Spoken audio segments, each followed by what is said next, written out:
on Geo Economics versus Geo Politics. What is the IMX story? So we have with us Shrimati Meenakshi Lekhi, country's former MOS External Affairs and Culture. And we will be having conversation with Jagjit Sareen. Just, where is the hotel staff? Can you make a Dolo.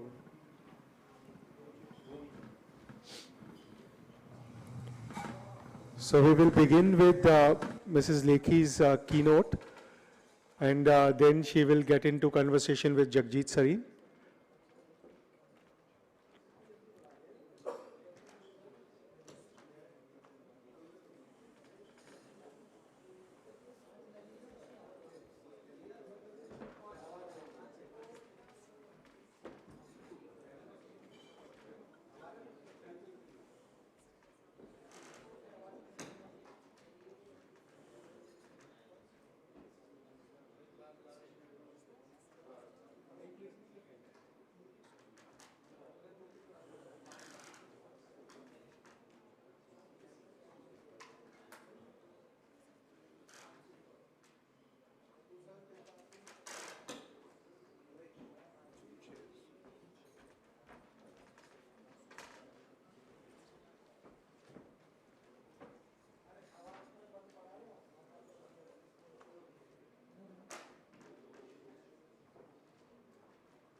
उनका वो था ना मॉडिफिक session था उस पर है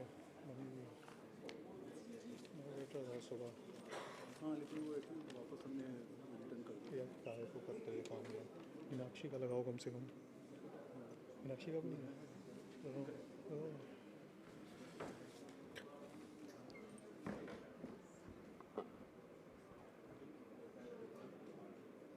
So all set. So may I request Mrs. Meenakshi Lekhi to come forward, as well as Jagjit, please.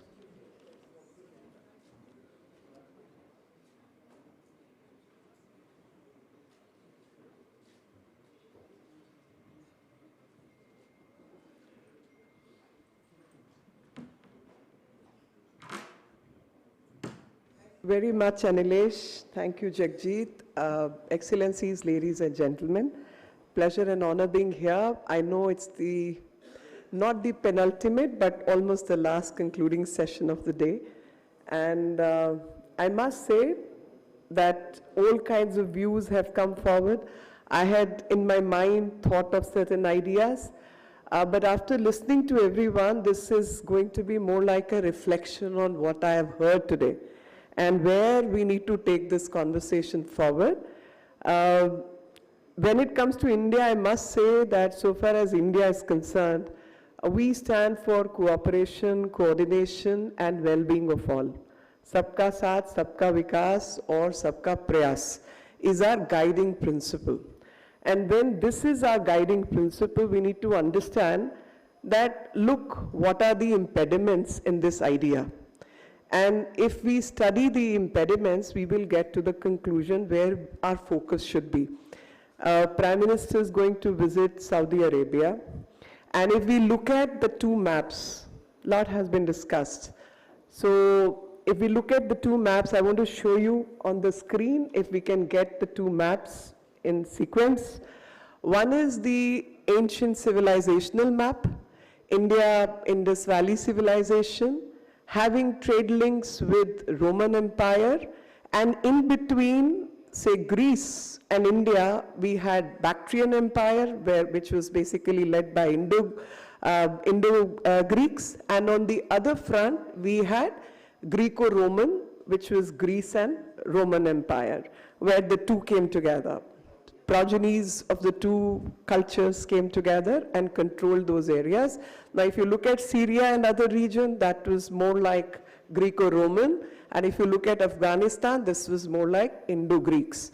So over 2,300 plus years, the physical map of the world and the political map of the world is what we need to look at. So the physical map of the world showcases that not much has changed in 2,000 plus years. But if you look at the political map, a lot has changed. And when we look at the political map, we also realize that India was the center. If OECD countries report or the investigations or the academic research needs to be seen, when India controlled virtually 30–35% of the global GDP and coming down to 2% of the global GDP or 4% of the global GDP in 1900, 3, 4 or whatever thereafter, has been the journey of India. How did India prosper? Obviously by trading with other countries. How did these regions flourish? Obviously by trading with India. Now over 2,000 plus years of studies, India remained the hub, irrespective of the fact that 100 odd years when Islamic invasions, Turkic invasions if I can say, were the rule of the day, and we lost a lot of our trade, we lost a lot of our skilled manpower, we lost a lot of business simultaneously. For those 100 years, China took over. And post those 100 years in 14th century and all, we came back to our normalization process when Mughals, so-called Mughals, they were not Mughals, it's a separate story, but when they established themselves in this region, they also gave stability, political stability, and we again bounced back and became one of the regional to global superpower, and 17–18% of the global trade again was controlled by us. So that is the long and short of the economic history of the region. Now the question is that, do the world wants this corridor to flourish? I would say the naysayers will have their say that, oh, this is not possible for XYZ reason, there will be other states coming in, they will have other challenges. I would say, why do we need this corridor in the first place? So if we can focus on those areas and speak to our counterparts or to the naysayers, why do we need it in the first place? We need it because there are geopolitical challenges. The geopolitical challenges to the world are in various formats. One is, we saw what happened in the Nord Stream and sabotage. What happened? The European Union and other countries suffered because of that particular chain being broken. We had COVID-19, all kind of supply chains broke off. Suez Canal blockade happened because a ship tilted, the nosedive happened. Now these are the challenges which the world is faced with. What should happen? Should we continue to struggle? Red Sea, Houthis, this, that and all. Should we continue to use the same track, or should the alternatives be available to the world? And if the world comes to the conclusion that alternatives need to be provided to the world, then IMEC is a success story. Now, do we want IMEC in the format, and will the IMEC will come in next 7 years, 8 years or 80 years? No one can have a say on that. Without IMEC, are we trading with the region? The answer is yes. And the question is, all kind of estimates, 600 billion to 700 billion to 400 billion. Now all these figures are put on the table basically to say, oh, since you can't generate so much of money, the project is not possible. I look at it very differently.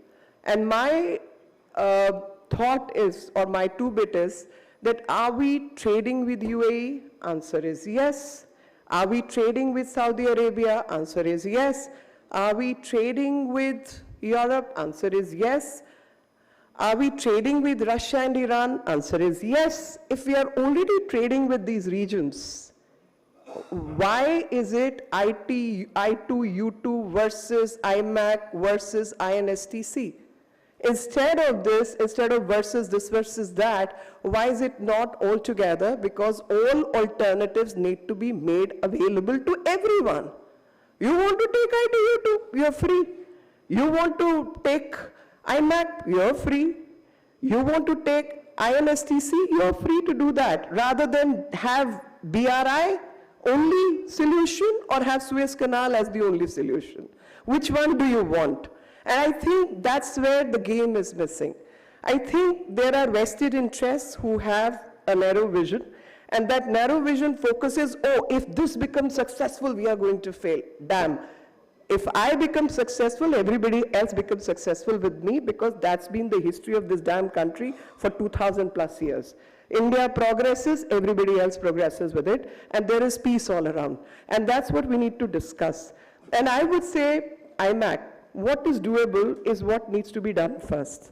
And what is doable is, since UAE, India are on the same page, if I were to hear the American voices, the answer was they want I2U2 to succeed, but everything else should stop. We need to convince them I2U2 cannot succeed until and unless IMAC succeeds. Because you can't reach Israel without reaching the UAE and Saudi. And if you reach Saudi and UAE, only then you can have a trajectory towards Israel. Otherwise, Israel fails. Do you want Israel to fail? If you do not want Israel to fail, if you want India-Israel trade to go on, you need to make IMAC up to that point successful at least. So that could be phase one. Because there is interest in I2U2 success, let's focus on that. I2U2 success is a vested interest of US that I2U2 succeeds. If I2U2 has to succeed, then India-UAE corridor needs to succeed. And if India-UAE corridor needs to succeed, there is a very short gap between UAE and Saudi by train track. That is between the two countries. That will become successful. Let's focus just on this in the first phase. And I'm sure this is all doable. And what is most interesting is that what I heard, the platform called Maitri, I think a very distinguished methodology was told, that we do not have to look at, like people talk about BRICS and people start saying, oh, you have a European Union means euro, you need to have one currency. I say, why can't you trade in different currencies at the same time? Because one currency will never come, and we are not even interested, because everybody is putting their money in dollars, actually, invested in dollars in many ways, so nobody is really interested in having a new currency. That's a separate story. But taking that example forward, we do not know which system is operationable, because every system has been created by different countries at different points in time. Now, till we have a unified system, we will stop working. Answer is no. There is too much of replication of the job and documentation and so on and so forth, including physical emails and physical data being transferred. But I must say, COVID-19 showcased how smart Indians are. I'm sorry for boasting, but this is not, I'm taking pride in myself, but I'm taking pride in 1.4 billion Indians. And I think every countryman has that right to do. So I'm boasting about the prowess and knowledge of my countrymen, and the super engineers and super bright people this country possesses. The intellectual capacity of this country is what needs to be recognized by the people. So COVID-19 showcased how CoWIN was created, and how 1.2 billion Indians' data could be managed in a very systemic and methodical way that everyone got their vaccine in time, without queues, without difficulties, without any challenges. And then we were challenged at that time by the vested interests again, because they wanted to sell their product. We put everything online, and we put it online for free. Because as in the morning, our Minister of Youth Affairs said, because at that time he was a health minister, that look, for us, Indian way of thinking is, looking after somebody's health is not business, it is service. And you serve with the core of your heart, that's the Indian way. Similarly, while trade and commerce is relevant, we also know that we all need to cooperate. Even if I make little less money, I will not sacrifice my friendship with others. I'm not going to do that. And that's how Indians operate. Little less money, so be it, but at least we remain friends for long term. And this, as spoken, is an intergenerational project. And with this intergenerational, I would want this to finish in my generation, but even if it doesn't, and even if it carries on for the next generation, it is for next generation to see how they flourish and how they work out, how they work around things. But the ideas, core values should remain constant. And in this core value, the platform, which Maitri has been created by those super brains, is so smart that no one needs to change their systems as of now. Each one can plug and play on that system. And when each one is plugging and playing on that system, is actually benefiting everyone. But also, if we start using AI simultaneously, we will get to learn that so much of replication may be done away with, and then we can keep accommodating and alterations to our respective systems and keep coming around. What is doable, let's keep consolidating that bit, and that's where we all need to cooperate and work, and that is a possibility in short term. This is a short-term gain. And with that short-term gain, with the, as was discussed in the morning, that the soft methodologies, or let's say the intangible aspects of the corridor needs to be discussed, not just the cranes and not just the dredgers and not just the ports, but how the systems will work. And I genuinely felt at that time that you definitely need a lawyer. And the lawyer in me just suddenly woke up and said, God, I got some work to do. And that work has to be about integrating the system, harmonizing the system. And that harmonization is so important. We've done it in the past. And I have a very easy method of working. I'm sure every method requires a lot of hard work, but very easy method of working. If we can be, I always feel we can lead. I feel India has the capacity to lead. I genuinely feel that we have the capacity to put in the hard work, which others may shirk. And in that capacity of being the leaders in the system, harmonizing the labor law, what does it take? And I was very impressed with what Commodore said in the morning when it comes to skilling. Now a crane operator will be a crane operator in Dubai, in Abu Dhabi, in India. A dredger will be a dredger in India, whether he works in Yamuna, Ganga, or a sea, or wherever. Can we provide those skills? Can we have a set of skill sets? And can we formalize that skill set? We need plumbing agencies. Can we formalize that? We need custom clearance agents. Can we formalize that? And I always say, how is it that aviation across the globe operates non-stop, smoothly? There is no language problem. There is no problem with tariffs and this and that. How does that system operate? And why is it that aviation, nobody says a word? Who's invested in it? And if there are agencies and people invested in it who have made that possible, can we have similar agencies and people invest in shipping lines? Because shipping lines is the answer for inexpensive, I'm not calling it cheaper, but inexpensive trade routes. And if we can do that, similar formulations can be replicated.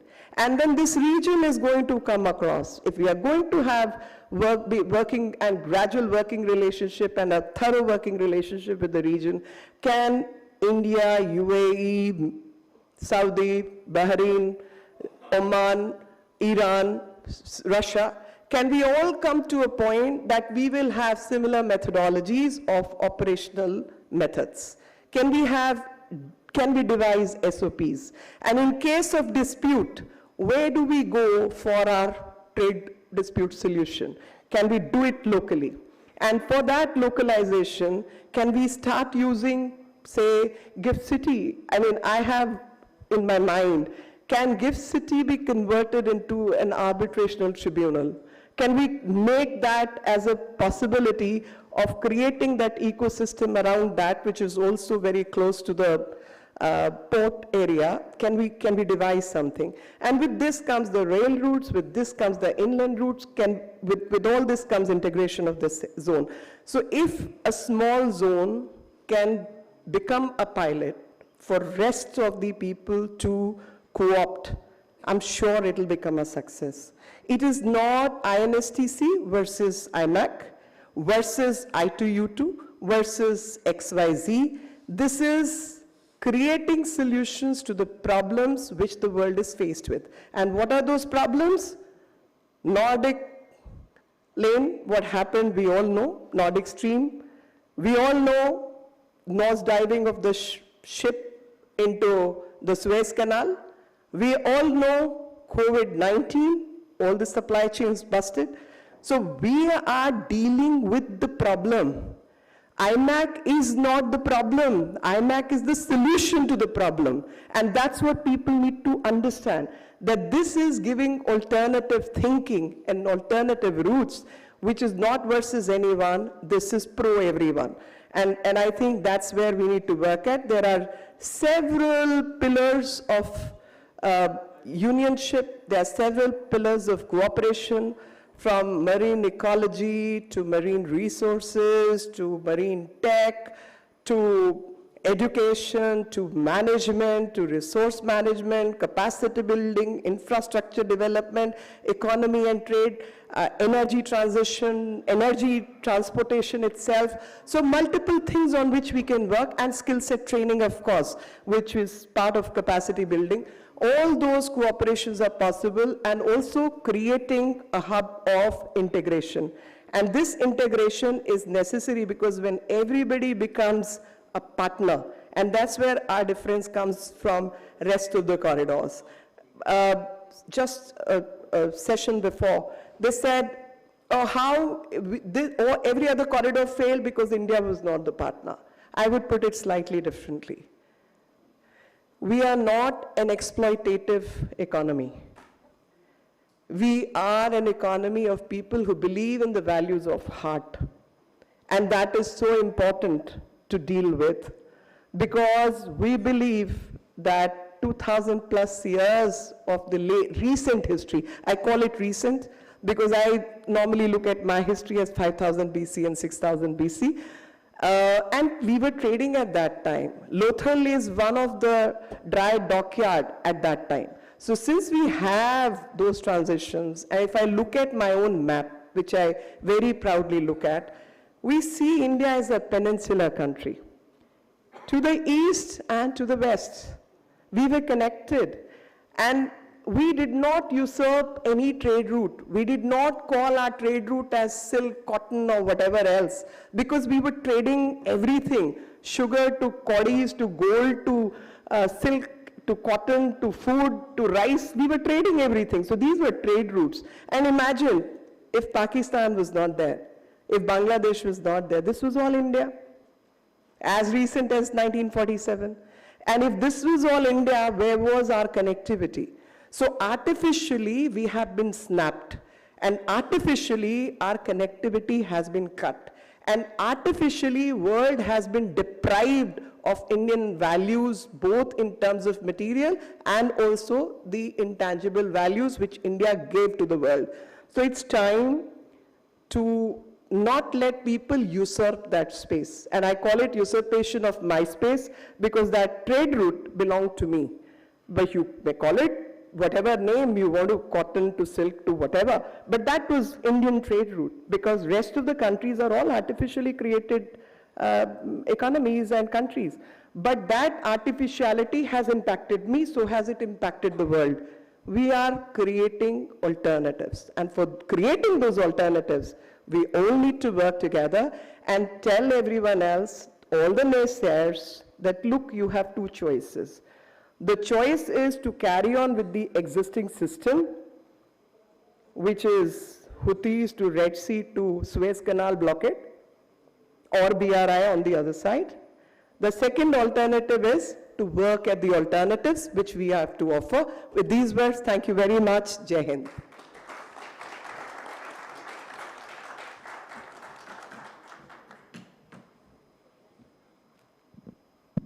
Thank you very much, ma'am. First of all, what an honor for me to sit beside you and maybe ask you some tough questions, if you kindly allow me. I think we are expecting Minister Piyush Goyal in about 10-15 minutes, so we'll try to have real fireside chat here so that everybody gets energized for the session to come. Ma'am, when I was hearing you, it was a master class. You wrapped up 5,000 years of evolution of Indian living, the way we evolved in our trade, in our culture, and then various, colonial swaths of history which we passed through and now. I'll try to kind of pin it down on one point, which as a professional has been my pain point, if I could put it this way. Everybody says it's India's opportunity, it's India's moment, India's centuries. The question as an Indian I want to ask, are we Indians ready for it? While we all, successfully handle COVID and various other things, let me give you one example, and, please tell me that, this is wrong, Jagjeet, this is how we are working, and this is how we're going to succeed. Let's take example of clean tech. And you guided us through the clean tech and manufacturing mission launch as well. We import 80% of all the clean tech components. We want energy security, we want renewable energy and various forms of renewable energy, and now SMRs and nuclear to help us secure our energy supplies. We want to deal with climate, but the dependencies are 80% we are importing. Our import bill on clean tech is going to surpass our import bill of oil by 2030. Not many policymakers seem to be worried about that. You supported us to drive in a certain way. I think the point I'm making is, unless we manufacture here, what are we going to export? 100% with you. So how we are going to change our domestic, behind the border calculus to tap the opportunity which IMEC is offering? You rightly said, it's a solution, it's not a problem. But unless we solve our problems internally and have more to export, what would we export to Middle East or Europe? So I would say let's forget about export for the time being. Let's look at our energy bill. And I heard, for example, very small, intervention, that Delhi Assembly is going to be the first assembly which is going to go 100% solar. With the result, 2 crore rupees a month or year electricity bill is what they are going to save. Now, my point is, this is very good. You save. At the same time, where are the solar panels coming from? And we have not focused on creating ingots, creating wafers, or creating solar cells. We started doing solar panels by importing cells. Then China, because 90% of the solar cells, etc., are coming from China, they would raise the price of their solar cell so that your panel becomes sort of not workable. It'll get expensive. Now you start producing solar cells, they will raise the cost of ingots. And when you start producing ingots, they will raise the cost of materials because you have not worked at the supply chain. Now, in this case, my question to everyone, not for past 10 years, but before that, what were we doing when the solar tech was being produced by the world? We were sleeping. We have to pay the cost. We have no options. At the same time, doesn't mean we stick to it. It also means we have other possibilities. I normally go wrong in my pronunciation. and I call it parasite. It's not parasite, it's perovskite, but I call it parasite in my head. So perovskite is probably the new tech in which we can invest right now because nobody else has put in the money. Even if you get 20% off, it's okay because that will be made in India. Same thing what happened during Covaxin. So you could have paid $100,000 crore to get Pfizer and so forth and paid that money, or you produced, invested and got your own Covaxin. So the new tech which is available today, in which others are not investing, maybe India should own it and start investing and make its own foundation. Even in battery system, because no renewable can run without the battery system. So in the battery system, everybody is going after lithium mining, lithium this, lithium that. So lithium mine is one aspect, but the cost is in refining. And the refining cost itself, because others who were early risers, they have invested and they are ahead of you multiple times. Now, there are two ways of finding solution. One is to chase them or to create a parallel path. So parallel path could be a new research, a new tech, which is vanadium. Are we ready for it? Are we going to invest in that? So my point will be that if we truly want the foundations to change, we do not have to chase. We have to have Indian ways to achieve that and invest in new tech, invest in new agencies, and work around those because you have no competitor in that field. And if you make that as your brand, you will succeed faster.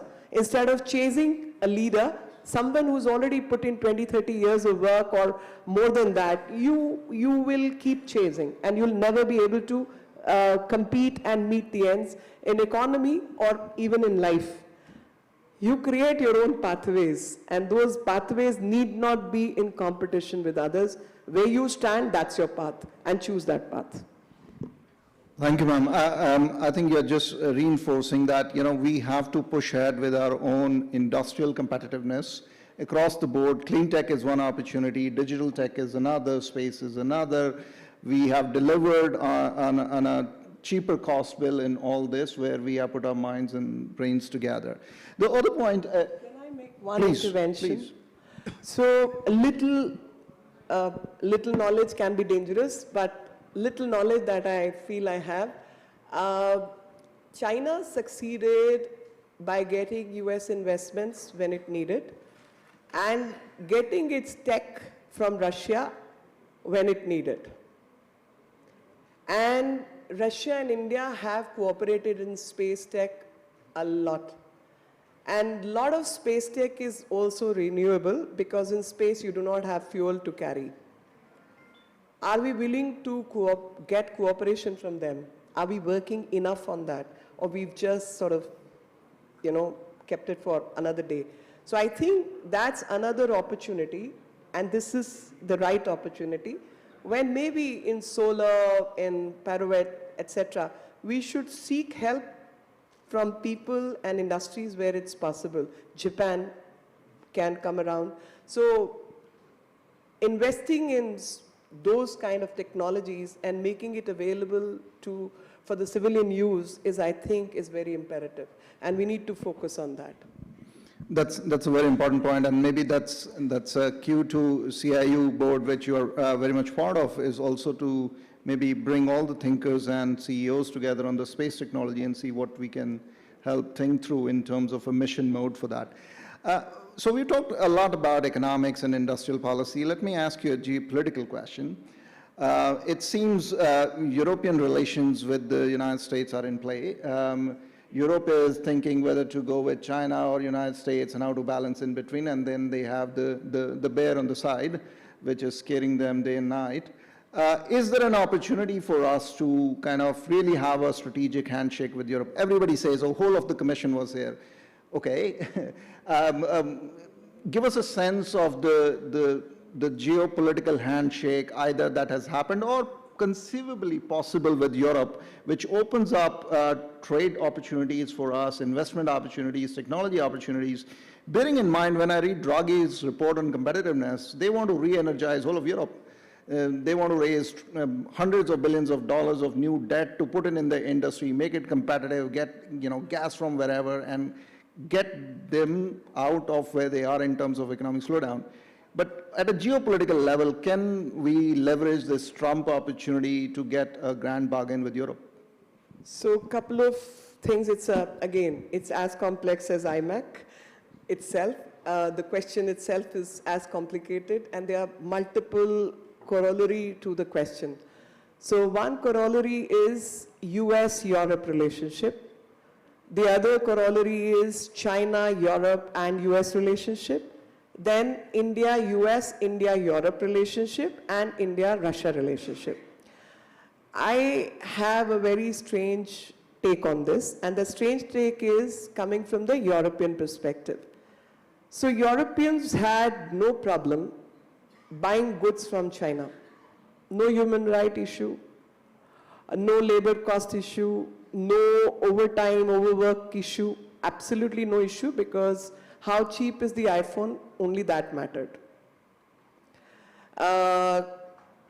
Carbon in between, they'll say some things, but nevertheless continued doing the business because you were getting cheaper goods and you were getting investments, because we all know how China has built the rail connectivity up to Spain and London, and how the goods are traveling across. But when German deep tech companies get taken over by China, are they appreciative of that? When Italian brands, Prada to whatever else, get to be bought by the Chinese at the back end, is the Italian people and the government comfortable with that? I think everybody knows the answer. So you are competing against a expansionist power. When the debt economy gets to be created in places like Sri Lanka, while they may be welcoming all the hum and tota to everything else, but when they know that the debt is supposed to be paid by the people of the country, are they appreciative of that? As compared to this, when Prime Minister of India travels to Uganda and wherever and says, look, our development cooperation comes not as a debt, but our development cooperation comes to what you want, where you want. We are not going to create stadiums with no roads. We are going to create what people of Uganda want. That's where India steps in. We are not there to make political changes in other countries, and we are not there to take over anybody else's economy or brand. We may have taken over certain companies which were debt-ridden, and that time they needed support, but without being competitor in other sense. So I think Europe has both a place which is not absolutely fantastic, that they are very comfortable with Chinese money and Chinese tech. At the same time, they are not very comfortable with having to take risk and averse to risk and work with India. That's the place we are dealing with. If we can offer an alternate, I'm sure they are going to come after us. If that was not so, 22 trade commissioners would not be coming to India at the same time. So I think there is a deeper sense that they are looking for alternatives. We have to up our game, and it is in that context I'm saying that once you build up to Saudi Arabia, whether Greece is going to up its game and provide that leg connection, the last leg connection to Europe or not, you will see Greece will come forward, and others in Europe will invest in Greece to come forward. They would want that lead to happen instead of depending on other nations. So I think without getting into the second leg, without getting into the northern connectivity, we should mark ourselves up to the Eastern Corridor right now and execute it ASAP. The moment you execute and people see, I think the World Bank, the gentleman who was representing and the India head was saying, oh, 20%. I was just I said, has the World Bank made the calculation right? Because the calculation is 30 to 40%, not 20%. But that's what you see. Everybody's going to undermine it. because everybody is comfortable and nobody wants disruptions. So I think we need to up our game and show to the world that, look, we promised 30%, but you're saving 40% because trade barriers, this, that has gone, and up to 40% is what you're saving. Why would any businessman give up 40% profit? I'm sure everybody will join in. And thus, we focus on what is doable in the first course. Yeah, I think well said, as they say, if the pudding is in the eating. If the corporate sector starts eating, then that just demonstrates the success. And if we can get the Eastern Corridor right, I think the Middle Eastern and the Europeans will take care of the northern one, and the rest would get connected. A final question and on this is the human capacity. You talked about scales and, we providing for others, and we have various scale sector councils in country. We have NSDC, we have NSDC International. We heard the Labour Minister and all that. But are we really reaping our development dividend? And I've been part of that development dividend. But again, maybe I'll quote Minister Goyal here. Our startups are going with the gig economy and more people serving food from the restaurants to us, rather than real entrepreneurship, real deep tech coming out of it. So, is the development dividend even bringing the benefits for us, let alone for the rest of the world? Can we count on our skill sets to really unpack IMAC and maybe for the world? Okay, so my question I'm speaking on behalf of the startups and everybody who's involved with technology. So my question to people in the government would be, what have you done to create the fundamental technologies? Google of the world did not become Google of the world in one day. What have you done to create the hardware? We only kept focusing on the software. So you produce software solutions. That's where my question comes, that should we or should we not work with the Russians and the American tech people and create hardware of running the systems? If an Indian can go to US and make internet possible, if an Indian can go and make Mission Mars possible, if an Indian can produce submarine and drones, but the IPR lies with someone else. Because we never invested in the basic tech. Instead of questioning the startups who are working hard, surviving, making money, and making everybody else's life easy, we should ask them to come on board on hardware. And hardware they can develop provided we have adequate support system. And I'm very grateful to the government that at least when it comes to defense technology or security purposes, they have started working on those fields, and that's why our exports have gone up. So whether it's creating shields, it's working with DRDO, it's creating our own drone system, it's creating laser-driven systems, we are working at it. So again, I go back, we need to invest in foundational science. And I think that's where we missed the game in the past, but we have 3,000 plus deep tech companies who have worked on it, who are working on it. We have space tech companies. We have several companies who are working on defense technology. I would suggest that ministries, all ministries, need to pick out the subjects and the things where they want Indian startups to work. When we are capable and we have very capable people, all they are looking for is the market. If Government of India can place orders with them, they will produce it for you. So let's start working on that. So, pardon me, I'm going to put you on the spot a bit. You were part Please of, do. You were part of government for 5 years. Maybe it's convenient now, out of government, you're saying government should do this. You've said we missed the boat for various things. How confident you are that this time we're going to ride the boat? So I would say, this is only a suggestion, and that doesn't mean government has not done. And that's why I gave you the example that in defense we have been successful many ways. And that's why our defense export has gone up.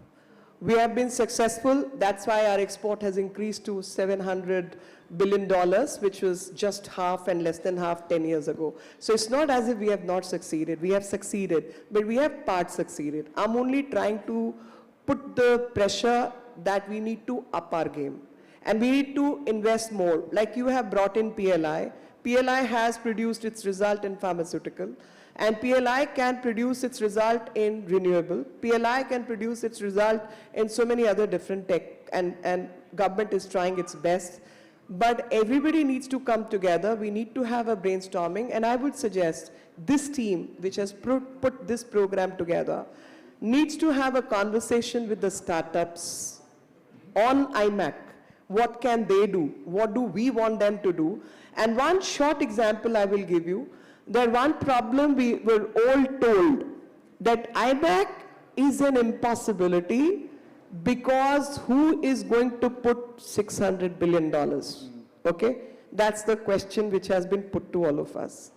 I would say recently I met a startup in Abu Dhabi. It's an Indian-born startup, which says that all kind of investors exist, small-time investors also, who may not have a few 100 crore to invest. They may just have 5 lakh rupees, 1 lakh rupee, 2 lakh rupees, but most people are happy investing in real estate because they feel real estate is a solid investment. But 5 lakh, you can't buy a flat and you can't buy a shop in. 1 lakh, you definitely cannot buy anything in Delhi. But this particular so-called the gig economy, no, seriously, it's a platform only. But that platform allows you to own a corner of a shop by investing 1 lakh of rupees, because the cost of the shop could be 50 lakh.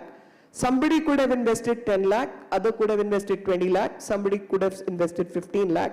But by investing 1 lakh, you could own a shelf or a corner of a shop, which you can trade the way you trade your shares. And on that platform, that trading is also possible. That today, I have invested 1 lakh rupees in this shop, and I get a certain amount of rental in that shop based on my percentage. Tomorrow, I want to get out of it. My money has become 1.5 lakh or 2 lakh by then. I can take that out and sell it on that platform. Similarly, for IMAC, I would say I was just joking with someone. I said, look, I don't have the money to buy a speedboat, but if 4 people come together, maybe I can buy a speedboat. And on weekend, 4 weekends in 1 month, each one of us can take 1 weekend each. Rest of the days, we allow it for tourist purposes. Is that a bad idea? And will that not serve between India and Dubai a tourist spot? So it's just one idea that our smart tech guys can make things possible, provided we give them the problems. Provided we tell them that, look, I'm faced with this problem, do you have a solution? And if you have a solution, we are all willing to invest and chip in by paying 10,000 rupees, 5,000 rupees, and we'll all come together and we'll all co-own it. And we all become investors and, co-stakeholders in that. And I'm sure India has huge potential, and that's how, can I share one secret? Okay. If you're not charging for it, please. No, I'm not. You guys are paying me nothing. But when we came into power in 2014 and subsequently, I used to chair one committee, and that was public sector undertaking. So I got to learn that one of our PSUs, I'm not naming it, its DG was having his own helicopter and a plane and was traveling all over. I said, why the hell are you not producing this for us? Then you have a private set of travel equipment for yourself. Somebody sort of spoke in my ears that this is what is happening. So I called them, I said, what is going on? And why is this? They said, ma'am, we need 600 plus crore to crash land it. And when we crash land it, then we get the certification. And for crash landing, our auditors don't approve because this is like wasting money. I said, but do you know our budget? How much money are we spending on buying helicopters per year? If you can produce the helicopter, we will save that much money. And India has the capacity to give you 600 crore in 6 minutes. 6 minutes, you just say, such and such PSU needs 600 crore, please invest. Everybody will put in 10,000, 20,000, 40,000, and we will get 600 crores. That is our capacity. And that capacity was showcased during Jan Dhan Yojana. All NPAs happening, this happening, that happening, zero balance, blah, blah, blah. And 4 lakh crore you get in 4 months. This is the strength of this country. And I think earlier we learn our system, our own strength and weaknesses simultaneously, we will be able to achieve our goals. And I think that's what we need to work at. Oh, thanks for sharing the secret. And I think, you know, one of the insight which I've drawn... Sorry for being the filler for Piyush Goyal. Mr. Goyal is on his way, so I'm continuing the conversation. And that's not the reason. We wanted to hear from you, and you kindly agreed to give us the space, not speak. No, I'm happy to chat. I'm just saying, if any of you is getting maybe bored, we can open it up to colleagues. Colleagues, why don't we make it a bit interactive? Anyone who has a burning question, but it has to be a question, to Meenakshi ji, go for it. Now, don't disappoint us, please. No Come one. on, guys, no question. तो राष्ट्रगान कर दें फिर? Everybody had a long day. No questions, please. Wow, okay. That means I haven't done a bad job, or you guys are too tired. One of the two. Maybe they don't have the microphone, it's all on No, this side of the microphone shop. will send. I'll give my microphone. Okay, now Anilesh is moving forward. Anilesh, okay, so please. Oh, we have a hand at the back. We have a hand at the back. Yeah, please, please.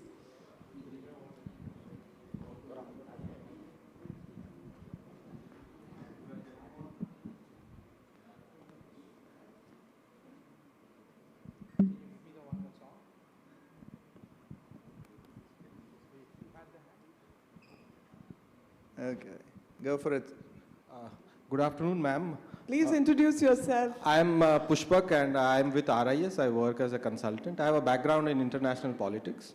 And throughout the day, a few times this has been mentioned cursorily that there are some obstructions to IMEC. Countries like Turkey and Egypt have issues with IMEC. But we haven't really dwelt with ways of either bringing them on board, showing it to them or convincing them that IMEC could be potentially beneficial to them as well, or ways of simply countering those obstructions, other ways.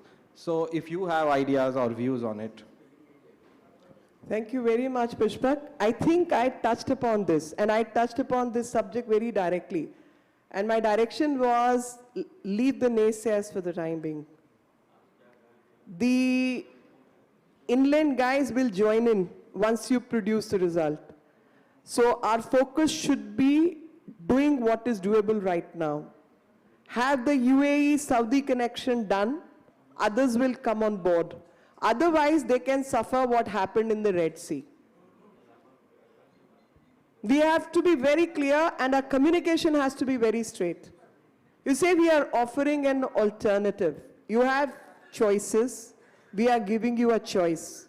You want to continue with Suez Canal, by all means, go ahead. If that works for you, and we are not going to close our business through Suez Canal also. We'll continue with Suez Canal. But this is an alternate route. If this alternate route works for you, it's not Suez Canal versus IMAC. As I said, it's not INCTC versus IMAC or I2U2 versus IMAC. No, no, no. It's not versus anyone. It's these 3-4 options which are available. Please suit yourself and go ahead and do it. If tomorrow at that narrow lane, a ship with its nose dive gets stuck, your choice. Please be free. If you want an alternate route, we are giving you that alternate route. You want to be stuck for 4 months, please go ahead, do it. That's how sharp the communication has to be. Thank you, ma'am. Any more questions? Mike here. In the front, please.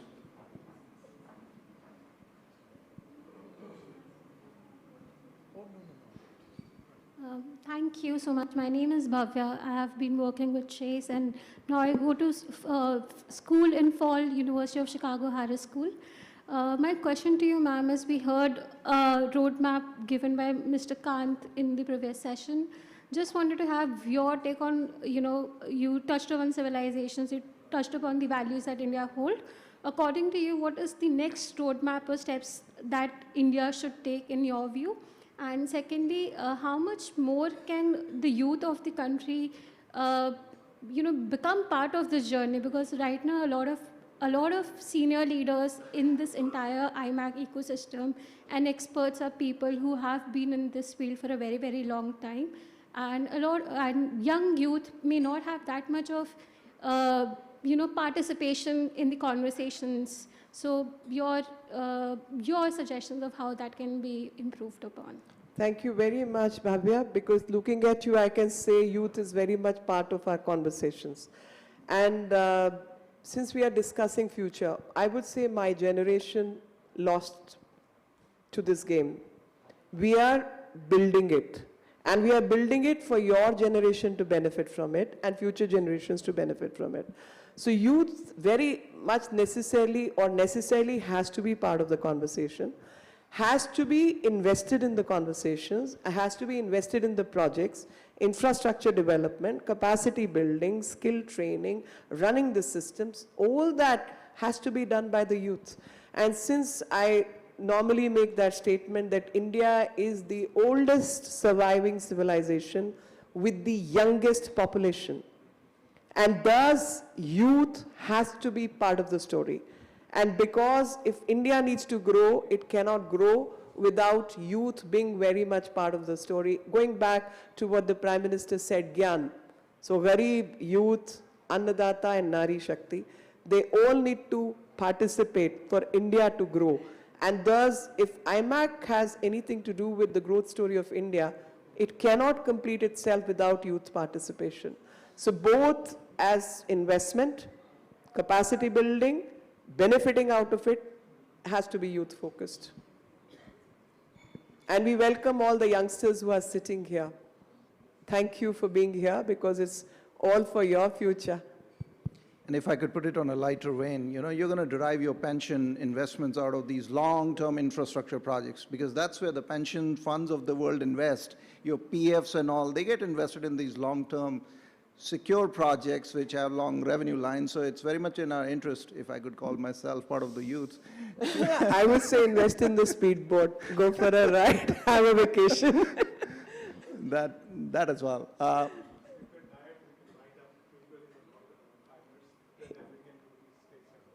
Sure, we will hear your advice.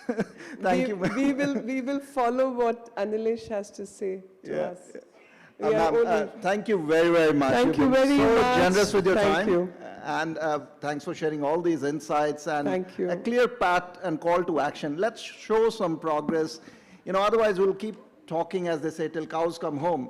But let's get the Eastern Corridor, deliver something, build on it, and world will come to us. Absolutely, because we are already working there. We are there as it is. I mean, our business with UAE and Saudi exists. We are there. Our business with Russia and Iran exists. We are already there. So I think we build on these, and it's not A versus B. It's optional. You use it. If you have trade, you use it. If you don't have trade, it's not there. Simple as that.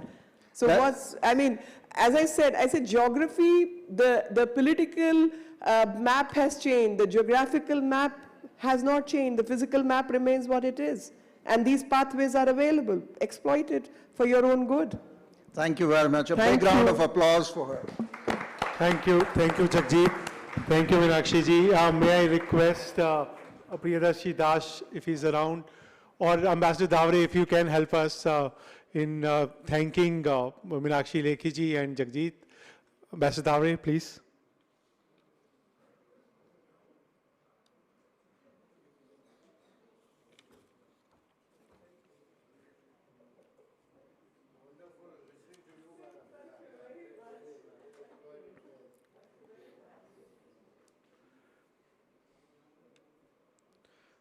This is a special Assam Angavastram.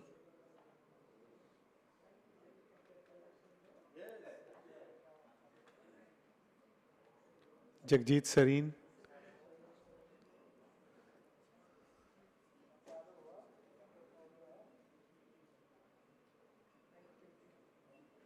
Thank you. We are just taking 5 minutes break. Piyush Goyal ji is about to reach. He has already started from his office. He'll be here in 2-3 minutes. His advance party has already reached. If you want to take 5 minutes break, coffee is there, tea is there. If you want to take and come back, most welcome. Till the time we're just doing the stage setting so that the ministerial session can start straight away.